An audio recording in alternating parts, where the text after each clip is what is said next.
Bismillahirrahmanirrahim. Assalamualaikum warahmatullahi wabarakatuh. Waalaikumsalam warahmatullahi wabarakatuh.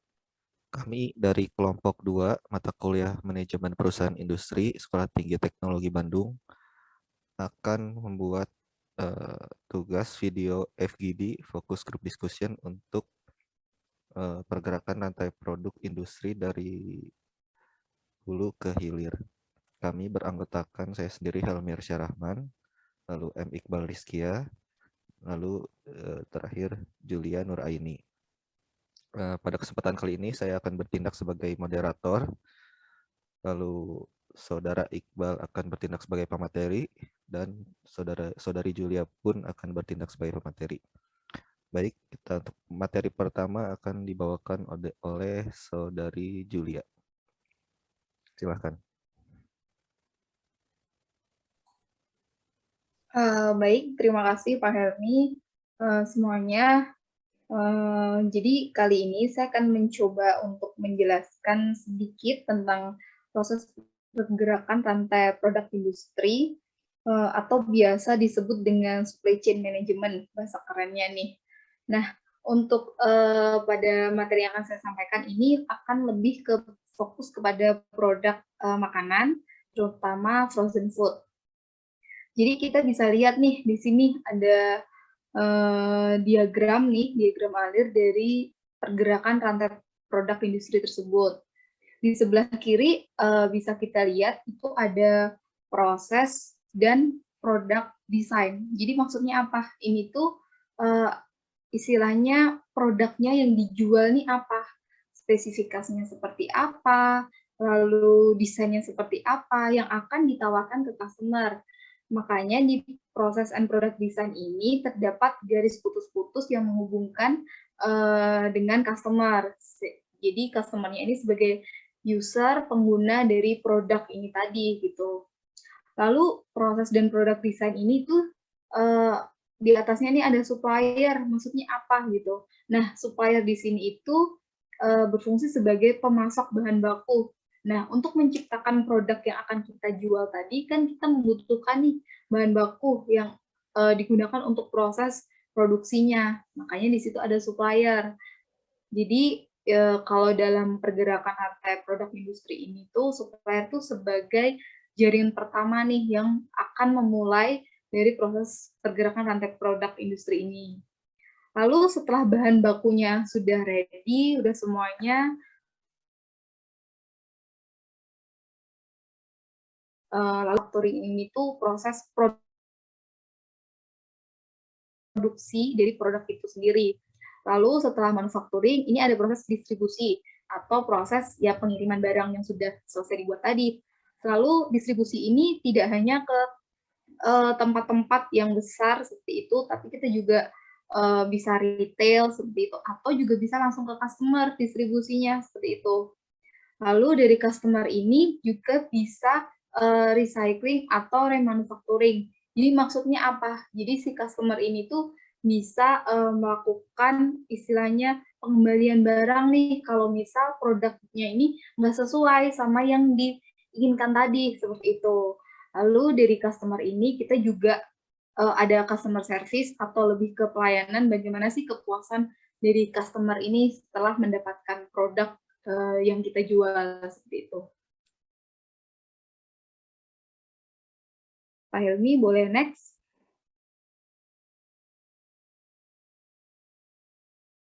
Nah, untuk teman-teman semuanya yang terutama yang tinggal di Bandung pasti nggak asing sih sama produk-produk seperti gambar yang ada di PPT saya kali ini. Jadi kebetulan kali ini saya akan mencoba menjelaskan proses pergerakan rantai pasok di tempat saya bekerja, yaitu frozen food di produk Mawar. Jadi produk Mawar itu nggak hanya frozen food-nya saja, nggak hanya sosis, bakso, ataupun nugget, tapi kita juga punya resto, yaitu ya jual bakso Mawar tadi, seperti itu. Boleh next, Pak? Oke, jadi di slide saya ini ada urutan atau proses ya dari supply chain management dari produk frozen food. Mawar tadi. Jadi yang pertama nih, ya jelas dimulai dari pemesanan oleh customer. Jadi customer nih order nih ke kita, mau beli apa aja, seperti itu. Mau beli sosis, bakso, nugget, dan lain-lain, seperti itu. Lalu setelah customer ini order, dilanjutkan dengan proses perencanaan produksi. Nah, kita rencanakan dulu nih produksinya, mau hari ini produksi apa, besok apa, lah itu harus direncanakan.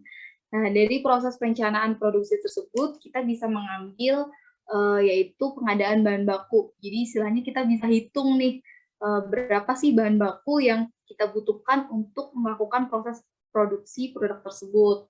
Nah, pengadaan bahan baku ini lah kita akan berhubungan dengan supplier. Kalau di tempat saya bekerja, di divisi PPIC ini kita biasanya berkoordinasi dengan divisi purchasing atau procurement untuk melakukan pengorderan barang ke supplier. Nah, lalu dilanjutkan proses yang kedua, yaitu proses produksi produk tersebut. Jadi setelah bahan datang, sudah ready semuanya, maka kita lanjutkan nih proses produksi produk tersebut. Nah, di dalam proses produksi tersebut, kita tidak hanya sekedar memproses bahan baku lalu dijadikan finish good-nya seperti itu, tapi kita juga ada sebuah proses yaitu pengendalian kualitas di sini. Jadi kita memastikan bahwa produk yang kita buat ini sudah sesuai dengan spesifikasi atau permintaan dari customer, seperti itu. Lalu yang ketiga, ada proses distribusi. Jadi proses distribusi di sini ya proses pengiriman barang yang sudah selesai diproduksi kepada customer, seperti itu.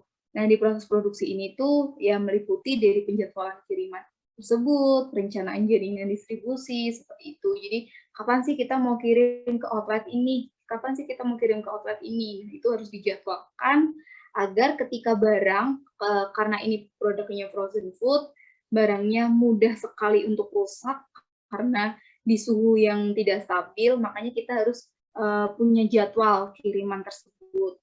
Lalu yang keempat, ada proses feedback. Feedback ini lebih ke customer service tadi, jadi layanan kepada customer. Jadi kan kita tadi kirim barang nih, nggak hanya ke outlet, depo, yang istilahnya dalam kuantiti besar, tapi kita juga retail, kita juga ada restoran. Jadi dari situ kita mengadakan sebuah service level nih. Jadi gimana sih istilahnya kepuasan customer nih dalam menerima produk yang kita jual tadi. Jadi customer ini bisa ngasih masukan nih ke kita, oh ini tuh kurang ini, oh kirimannya ini seharusnya bisa lebih cepat, dan lain-lain seperti itu. Next. Oke, mungkin itu sih yang bisa saya diskusikan dengan teman-teman di sini. Mungkin dilanjutkan ke materi dari Kang Iqbal dulu kali ya, Pak. Oke, terima kasih Saudari Julia atas penjelasannya. Luar biasa, sangat komprehensif. Baik, lanjut ke pemateri kita selanjutnya, yaitu Saudara Iqbal. Silakan, waktu dipersilahkan. Sebelumnya terima kasih Pak Helmi, terima kasih Kak Julia. Mungkin dari pada dasarnya untuk pergerakan rantai produksi sudah dijelaskan tadi sedikitnya oleh Julia ya. Nah, untuk sekarang mungkin Iqbal lebih menjelaskan tentang pergerakannya itu selain yang tadi dijelaskan oleh Teh Julia, di sini untuk pergerakan arus produksi itu dia dapat memiliki tiga fungsi gitu kan. Pertama dari material produk, terus menjadi output atau bahan jadi, terus kebalikannya itu menjadi income untuk suatu perusahaan, dan kedua arah itu menjadi informasi yang dapat ditindaklanjuti oleh perusahaan untuk menjadikan kinerja perusahaan itu lebih baik. Oke, next.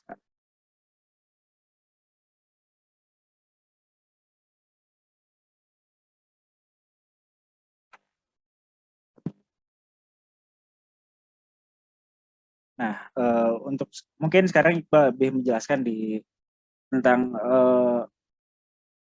pergerakan rantai produksi itu bukan tentang antara produsen dengan konsumen gitu kan. Itu cakupan luas. Tapi di dalam suatu perusahaan sendiri pun ada alur dari hulu ke hilirnya yang memang diperlukan untuk memanajemen waktu, manajemen cost, terus pengaturan kinerja. Itu kita bisa lihat seperti digambar di tampilan ini. Di sini ada salah satu layout konveksi ya, atau pabrik garment. Di mana di sini ada bagian penyimpanan kain, lalu ada bagian pemolaan. Ini setiap bagian tuh mereka memiliki tugas dan fungsi masing-masing, sehingga alur kerja dari output menjadi input pun menjadi terarah dan efisien waktu juga gitu kan. Nah, selain itu kita di sini dapat menganalisa kemampuan suatu produksi tersebut sehingga produksi dari hulu ke hilir itu lebih teratur gitu. Tidak tidak mengacak seperti bagian A harus jadi bagian B dulu atau bagian C dulu.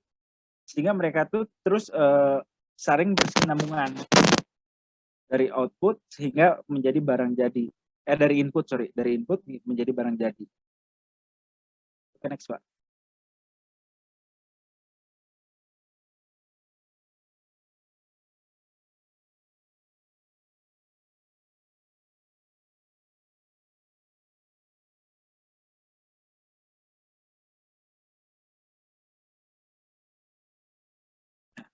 Itu pun dengan beberapa perusahaan juga gitu kegiatan-kegiatan usaha yang lainnya. Mereka memerlukan struktur organisasi dari hulu ke hilirnya tuh dari pertama masuknya bahan baku hingga menjadinya bahan jadi gitu. Di sini adalah salah satu perencanaan yang perlu dilakukan dalam menjalankan suatu struktur organisasi. Sehingga perencanaan yang dibuat suatu perusahaan itu berjalan dengan maksimal dan baik. Dan pengorganisasiannya pun dia lebih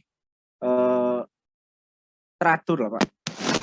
Sehingga orang-orang di struktur atau hierarki dalam suatu perusahaan itu mereka dapat memimpin bagian-bagian masing-masing tanpa harus mengikut campuri bagian yang lainnya. Sehingga alur kerja itu lebih fleksibel dan lebih dinamis gitu. Dan lagi kan untuk kegiatan-kegiatan produksi tersebut dengan pembagian divisi ataupun bagian produksi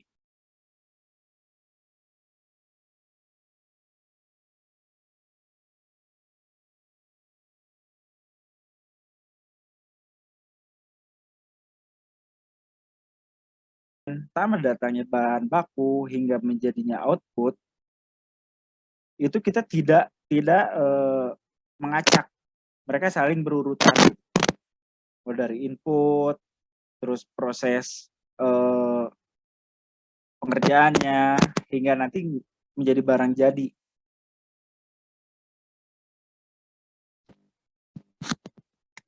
Seperti ini merupakan tata kerja juga sih, tata kerja yang memang gimana ya, lebih ke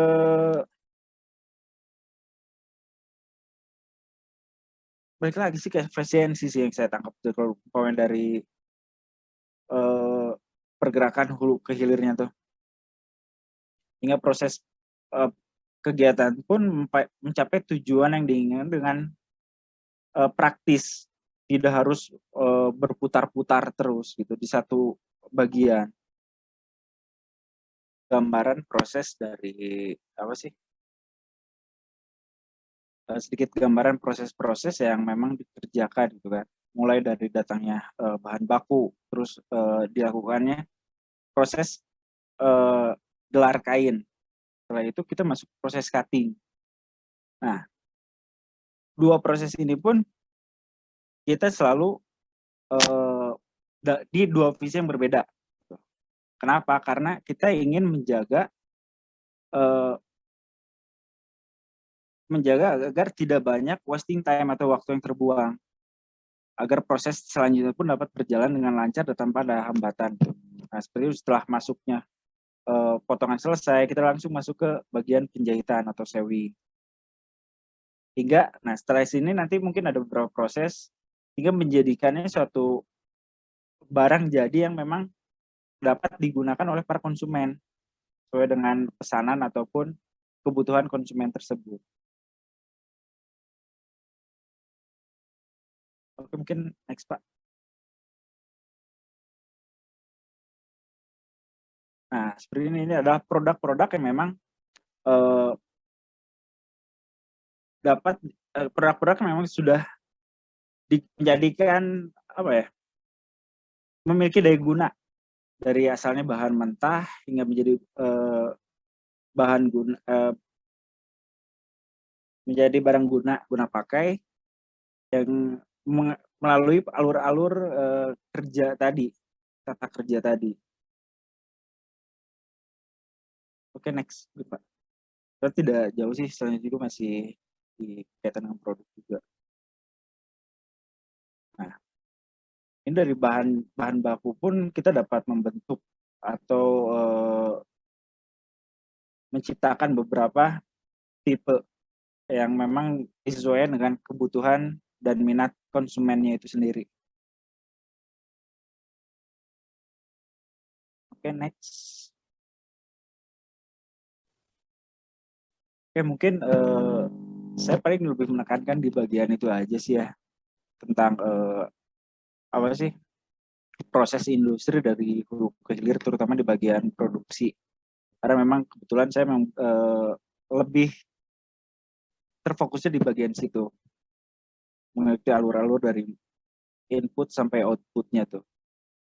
Mungkin kurang lebihnya saya mohon maaf. Gimana Pak? Oke, terima kasih penjelasannya Siap. Iqbal, Terima kasih, Pak. sangat bagus. Mungkin tadi paparan materinya sudah, kita masuk ke sesi diskusi ya. Mungkin tadi untuk dari Julia digambarkan secara umum tentang produk yang ada di perusahaannya, terkait dari awal proses pengadaan hingga akhir sampai ke konsumen dan apa yang dilakukan. Lalu dari Iqbal juga sama, dijelaskan dari awal akhir, cuman lebih penekanannya di bagian proses produksinya. Oke, mungkin saya kasih satu pertanyaan dulu ke Julia gitu. Kira-kira di rantai produksi ini, dari hulu ke hilir ini, hambatan apa yang sering terjadi dan cara mengatasinya seperti apa gitu? Mungkin itu. Ya, terima kasih Pak Helmi pertanyaannya. Jadi kalau di tempat saya bekerja ini lebih masalahnya tuh lebih ke jadwal kedatangan barang sama jadwal produksi kita nih. Jadi kita tuh harus nyesuaiin dua hal itu gitu. Jadi sebelum jatuhnya jadwal produksi ini otomatis si bahannya ini kan harus sudah datang dulu nih. Jadi kita tuh harus ngatur dulu jadwal kedatangan bahan bakunya nih. Karena terutama kan kalau di tempat saya kerja kan lebih ke frozen food. Jadi kan bahan utamanya nih daging. Nah, daging ini kan harus fresh, terus dalam kondisi yang bagus seperti itu. Nah, untuk menjaga kualitasnya itu kita juga harus punya waktu gitu Pak. Jadi nggak bisa yang kita lama seperti itu. Jadi lebih sulitnya itu di situ sih. Kayak karena kan supplier ini kan ini sih apa namanya untuk kirimannya kan nggak bisa misal besok ya kita order hari ini besok sampai ya kan kita nggak tahu Pak di jalan kondisinya yang misal macet atau bagaimana kan kita kurang tahu juga. Jadi untuk solusinya kalau di tempat saya bekerja itu adalah kita punya buffer stok namanya. Jadi untuk satu item nih kita bisa stoknya ini bisa cover berapa hari nih? Katakanlah 14 hari atau 2 minggu gitu ya. Jadi ketika si stoknya ini tinggal sisa cukup untuk 10 hari, maka kita harus melakukan repurchase. Jadi kita harus melakukan istilahnya order lagi nih ke bagian purchasing untuk didatangkan barang seperti itu. Jadi sehingga pada saat jatuhnya jadwal produksi, maka kita tidak kekurangan bahan baku tersebut. Gitu sih, Pak Helmi. Oke, baik, terima kasih. Lalu satu lagi pertanyaan untuk Saudara Iqbal. Kira-kira dalam bab atau chapter supply chain management atau rantai produksi ini, tantangan kedepannya di era industri yang maju seperti sekarang itu seperti apa gitu ke depannya tuh? Apakah tetap seperti sekarang atau ada strategi-strategi khusus untuk inovasi gitu mungkin?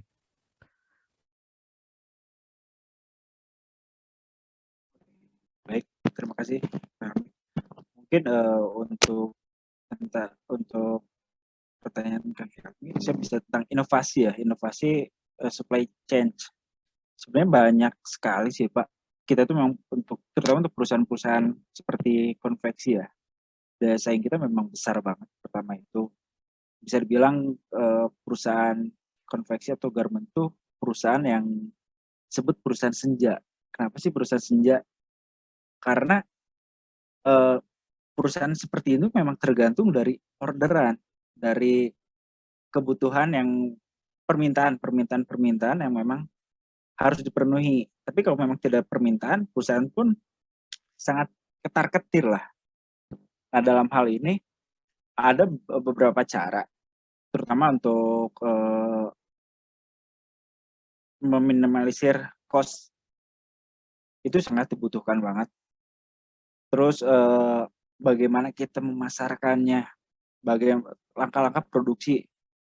Untuk zaman sekarang banyak banget kan konsumen tuh yang memang meminta instan. Hal-hal yang menurut kita tuh dapat terjadwalkan gitu kan. Tapi banyak juga konsumen yang kadang kita minta tolong duluin dong, tolongin. Hal seperti ini kita antisipasinya dengan pertama teknologi yang pakai terutama dari mesin ya. Kita udah nggak bisa menggunakan alat-alat yang konvensional.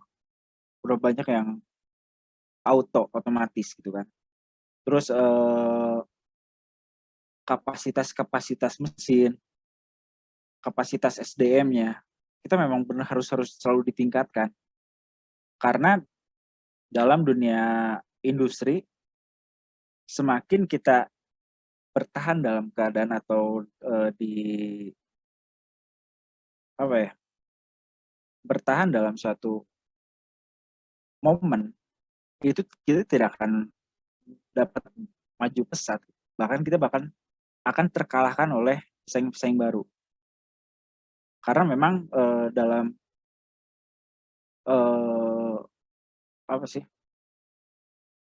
alur permintaan atau demand dari konsumen tuh, mereka tuh akan terus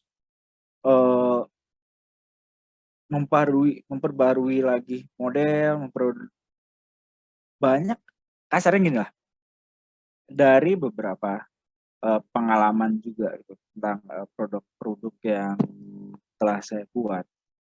Ada beberapa yang memang mereka merasa cukup dengan konsep yang lama.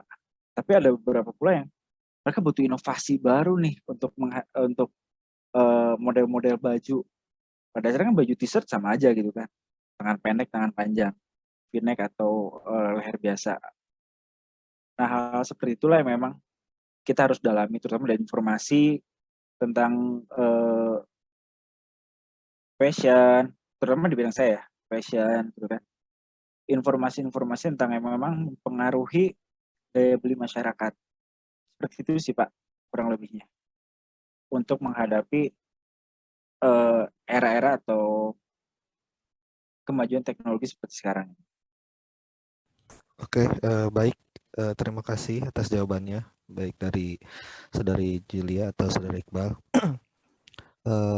Mungkin bisa saya dapat simpulkan, jadi untuk bab supply chain management ini atau rantai pasok dari bahan dari hulu hingga hilir ini, pertama kita harus mempunyai perencanaan yang matang, baik itu dari proses pengadaan, proses produksi, proses penjagaan kualitas, bahkan dari proses awal, proses desain produk yang akan kita buat itu harus benar masuk ke pasar atau ke konsumen agar bisa diterima gitu.